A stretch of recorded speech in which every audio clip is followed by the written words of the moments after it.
Assalamualaikum warahmatullahi wabarakatuh. Perkenalkan, kami dari kelas 9D kelompok 3 akan meresensikan Sunan Kudus.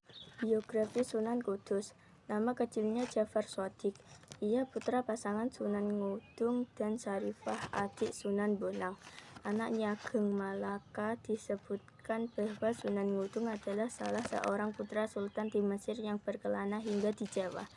Di Kesultanan Demak, ia pun diangkat menjadi panglima perang.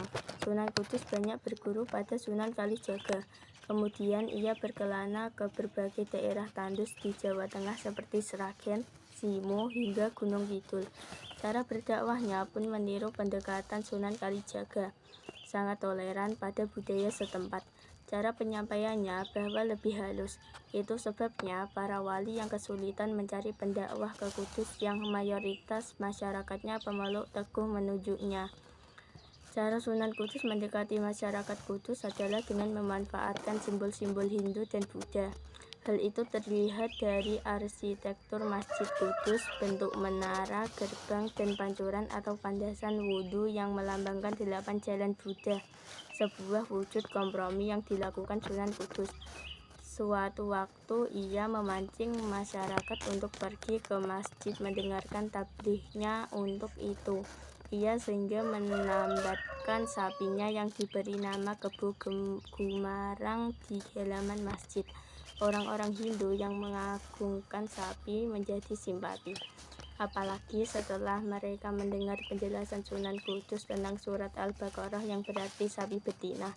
Sampai sekarang, sebagian masyarakat tradisional Kudus masih menolak untuk menyembelih sapi. Sunan Kudus juga mengubah cerita-cerita ketauhidan. Kisah tersebut disusunnya secara berseri, sehingga masyarakat tertarik untuk mengikuti kelanjutannya. Sebuah pendekatan yang tampaknya mengadopsi cerita 1001 malam dari masa kekhalifahan Abbasiyah. Dengan begitulah Sunan Kudus mengikuti masyarakat. Bukan hanya berdakwah seperti itu yang dilakukan Sunan Kudus. Sebagaimana ayahnya, ia juga pernah menjadi panglima perang Kesultanan Demak. Ia ikut bertempur saat Demak, di bawah kepemimpinan Sultan Prawata, bertempur melawan Adipati Jipang, Arya Panangsang.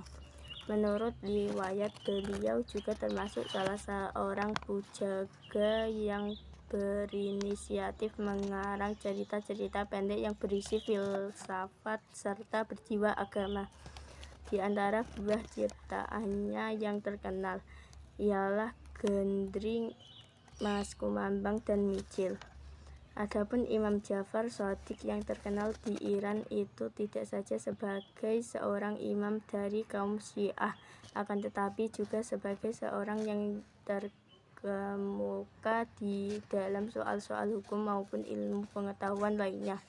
Dengan demikian, maka menurut hemat kita, Jafar Shodiq yang dikenal di Iran sebagai seorang wali, seorang imam dari golongan Syiah yang amat dipuja serta dihormati itu, kiranya bukanlah Jafar Shodiq, seorang wali yang menjadi salah seorang dari ke-9 wali di Jawa, yang makamnya terdapat di kota Kudus.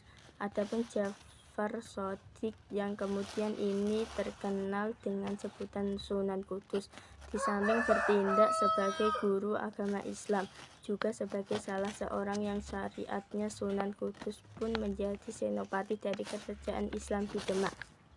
Di Jawa Tengah Kudus, tempat bersemi Jafar Siti Qadir membawa Nuraini Wali Songo termuka. Islam disebarkan dengan cinta damai, iman ditegakkan, toleransi tinggi, ajaran utama tradisi dihormati, budaya dijaga Hindu dan Islam. Hidup berdampingan, kearifan lokal menjadi pedoman. Kurban kerbau mengganti sang sapi, menghormati sesama hati terselami. Menara Kudus berdiri megah dan indah, simbol persatuan tak lekung oleh gundah. Demak diperluas wilayah kekuasaan hakim yang adil, menjunjung keadilan. Sunan ngundang Ayahanda Bonang, saudara keluarga mulia Islam membara.